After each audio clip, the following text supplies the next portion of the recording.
আসসালামু আলাইকুম সবাইকে আরো একবার স্বাগতম আজকে এই ম্যাচটা আমরা দেখতে পাচ্ছি ফিফা ওয়ার্ল্ড কাপ কোয়ালিফিকেশন 2026 এর ম্যাচ, যেখানে মুখোমুখি হবে ফিলিস্তিন অর্থাৎ প্যালেস্তাইন ভার্সেস বাংলাদেশ।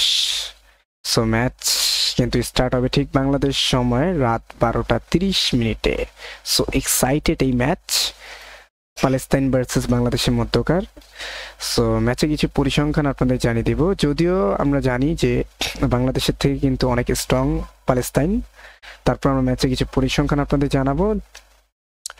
তো আমরা আপনাদের একটু শুরুতে জানিয়ে দিব দুইটা দলের রিসেন্টলি লাস্ট 5 ম্যাচের পরিসংখ্যান। তো এখানে আমরা দেখতে পাচ্ছি প্যালেস্তাইনের রিসেন্টলি লাস্ট 5 ম্যাচের মধ্যে এক ম্যাচ জয়, দুইটা ম্যাচ হয়েছে ড্র, আরেকটা ম্যাচে হার।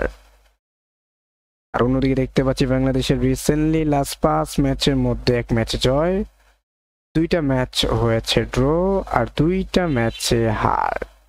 তো রিসেন্টলি লাস্ট 5 ম্যাচের পরিসংখ্যানে কিন্তু দুইটা দলের পারফরমেন্সই সেম।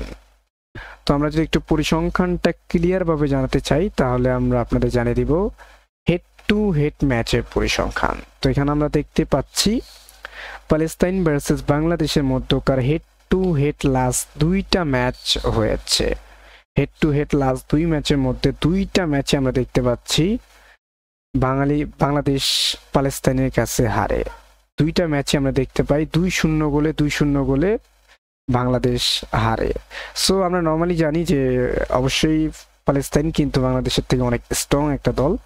সো দেখা যাক, বাংলাদেশ কিন্তু বর্তমান সময়ে তাদের পারফর্ম কিন্তু দুর্দান্ত।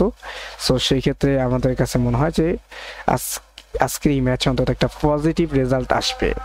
আমার কাছে মনে হয় আজকে এই ম্যাচটা হয়তো বা ড্র হবে, নয়তো আমাদের মনে হয় যে বাংলাদেশ 1-0 গোলে জিততে পারে। অবশ্যই আপনাদের মতামতটা শেয়ার করতে পারেন যে কোন দলটা জিততে পারে আজকের এই ম্যাচে। Thank you so much.